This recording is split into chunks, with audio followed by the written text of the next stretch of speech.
Narowal sports city case में एहसन इकबाल के खिलाफ नैब रेफरेंस तैयार कर लिया गया है। नैब तफ्तीशी टीम ने एहसन इकबाल को मरकजी मुलजिम नामजद किया है। रेफरेंस मंजूरी के लिए चेयरमैन नैब को इरसाल कर दिया गया है। नैब के मुताबिक एहसन इकबाल नैब ऑर्डिनेंस की दफा 9 के तहत मुर्तकब हुए एहसन इकबाल के करप्शन में मुलव्विस होने के ठोस शवाहिद मौजूद हैं। एहसन इकबाल ने बतौर वजीर मनसूबाबंदी तमाम कवानीन को जानबूझ कर तोड़ा। Narowal sports city corruption reference मंजूरी के लिए भेज दिया गया। एहसन इकबाल नैब ऑर्डिनेंस की दफा 9 के तहत करप्शन के मुर्तकिब साबित हो चुके हैं। रिपोर्ट नैब हेडक्वार्टर्स को अरसाल कर दी गई। तफ्तीशी टीम की जानिब से जमा शुदा शवाहिद की रोशनी में रेफरेंस दायर करने की सिफारिश की गई है।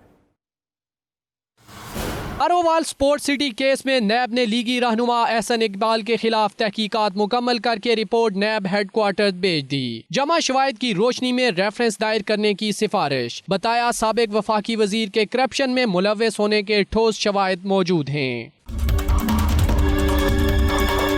नैब ज़राए का कहना है कि एहसन इकबाल नैब ऑर्डिनेंस की दफा 9 के तहत करप्शन के मुर्तकिब हुए हैं। उन्होंने न सिर्फ नारोवाल स्पोर्ट्स सिटी मंसूबे का स्कोप बढ़ाकर कौमी खजाने को नुकसान पहुंचाया, बल्कि सूबाई हुकूमत के मंसूबे को करके इजाफी फंड्स भी खर्च किए।